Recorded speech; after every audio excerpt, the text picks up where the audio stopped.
Muy buenos días, los acompaño un día más en el segmento de Vida Saludable del programa Luces, Cámara y Sazón. El día de hoy, en el tema referente a nutrición, vamos a estar abordando lo que son los alimentos procesados, que muchas veces forman parte de nuestra alimentación diaria y debemos conocer cuál es la cantidad que debemos consumir, cuáles son más beneficiosos, cuáles no deberíamos consumir y también conocer algún tipo de clasificación de los alimentos procesados.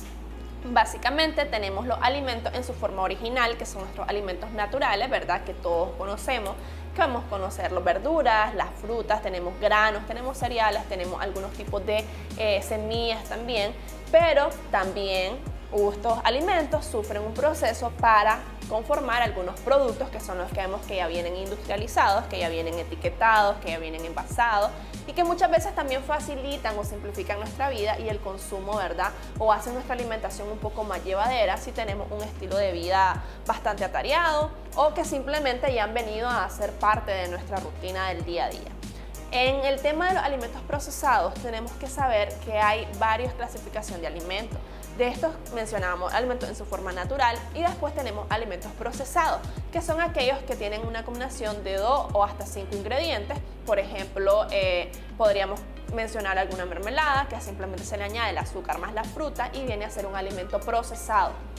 Ahora, hay otro tipo de alimentos procesados que es el ultraprocesado, que es cuando a estos 2 o 5 ingredientes se le añaden aditivos, preservantes o también algunos más edulcorantes para hacer un producto más llamativo, más económico también y que tenga un sabor tal vez más artificial o sintético. Básicamente algunos son completamente sintéticos y a esto le llamamos ultraprocesado. Entonces tenemos que saber esta diferencia. Para conocer como un ejemplo básico de cuál sería esta clasificación, podemos mencionar, por ejemplo, que nosotros tenemos una rodaja de piña y viene a ser el alimento en su forma natural. Tenemos, por ejemplo, la mermelada de piña, que es el azúcar más la piña en su forma procesada. Y tenemos el ultraprocesado, que viene a ser, por ejemplo, algún refresco en polvo de piña con sabor a piña o algún jugo de estos de niños con sabor a piña.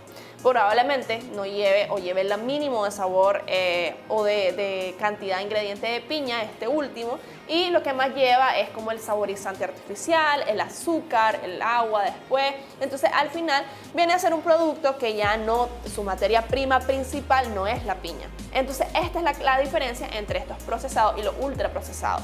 Los procesados perfectamente pueden formar parte de nuestra alimentación y los utilizamos en nuestra cocina diario, ¿verdad? Pueden ser, por ejemplo, algunos de los cereales que vienen empacados, pueden ser, por ejemplo, algunos tipos de galletas, pueden también ser algunos tipos de, algunos tipos de semillas que nosotros vemos empaquetados y que no sufren gran transformación. Dentro de los ultraprocesados usualmente nosotros le llamamos como a los alimentos rápidos, ¿verdad? O que se utilizan para esto. Entonces ya mencionamos jugos, mencionamos bebidas azucaradas, mencionamos aquellos cereales llenos de azúcar o algunas galletas que también se pueden diferenciar entre cualquiera de estas dos preparaciones. También, por ejemplo, muchas de las bebidas que nosotros consumimos en polvo y también pues básicamente algunos alimentos dulces, ¿verdad? Que vienen a ser alimentos ultraprocesados. Entonces, ¿qué es lo principal de estos alimentos ultraprocesados? Como podemos ver, usualmente son altos en azúcares, altos en sodio, altos en grasa y pueden ser a veces con un bajo contenido calórico o un alto contenido calórico, lo cual no es ni bueno ni malo, porque muchas veces, por más que un producto nosotros veamos que su contenido de calorías es muy bajo, puede ser que su contenido en grasa y su contenido en azúcares o su contenido en sodio, por ejemplo, sea muy alto, lo cual ¿a qué viene a provocar? Viene a provocar elevaciones en la tensión arterial, puede provocar elevaciones en los niveles de glucosa y entonces básicamente ahí damos el equilibrio en el bienestar de nuestro cuerpo. Entonces, no quiere decir que nunca los podamos consumir, claro que sí, los podemos consumir de vez en cuando, pero no hacerlo un consumo frecuente, no hacerlo un consumo diario, porque entonces vamos a desarrollar las enfermedades a largo plazo o a corto plazo también, dependiendo de nuestra edad, dependiendo de nuestra genética, dependiendo del estilo de vida que nosotros llevemos. Alimentos, por ejemplo, que le damos a nuestros niños es muy importante tenerlo en cuenta, porque muchas veces conformamos la lonchera de nuestros niños a punta de alimentos ultraprocesados. Les ponemos un jugo, les ponemos una galleta, todavía le ponemos un chocolate. Y por ejemplo los adolescentes que ya están en una edad más avanzada, muchas veces le damos, en vez de una preparación de carne con sus cereales, sus grasas, entonces muchas veces le compramos los alimentos más rápidos que pueden encontrar, que solamente son meterlos en microondas y calentarlos, y que son altos en sodio, o que muchas veces pues les va a traer algún efecto como gastritis, y que muchas veces no sabemos por qué es, simplemente es el consumo frecuente de estos alimentos. Entonces hay que tener mucho cuidado en qué estamos suministrando, y también nosotros como adultos qué estamos consumiendo. Muchas veces, como les mencionaba al inicio, estos han sido creados para simplificar y también por su costo.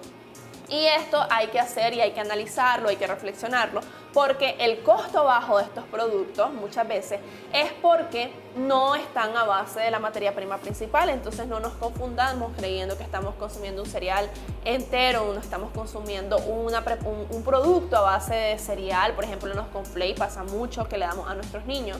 Y también en los jugos, que el jugo puede decir que un mix de frutas, pero lo menos que tiene es fruta como tal. Entonces eso hay que tenerlo muy en cuenta. Tenemos que fijarnos mucho en el etiquetado de los alimentos. Las normas, ¿verdad?, dicen que estos alimentos deben tener un etiquetado bastante específico de los que son altos, por ejemplo esto que está aquí, y básicamente hay que cuidarnos. Si no lo tiene, entonces revisemos los ingredientes, revisemos el etiquetado de alimentos, y vamos a poder decidir qué es lo que deberíamos de consumir mejor. Entonces recuerden que también, para más dudas, si ustedes quieren quedar más claros, nos pueden visitar en la Clínica de Nutrición de la UNAM Managua. Estamos a sus órdenes, solo nos escriben, y nos vemos en otro segmento más de Vida Saludable.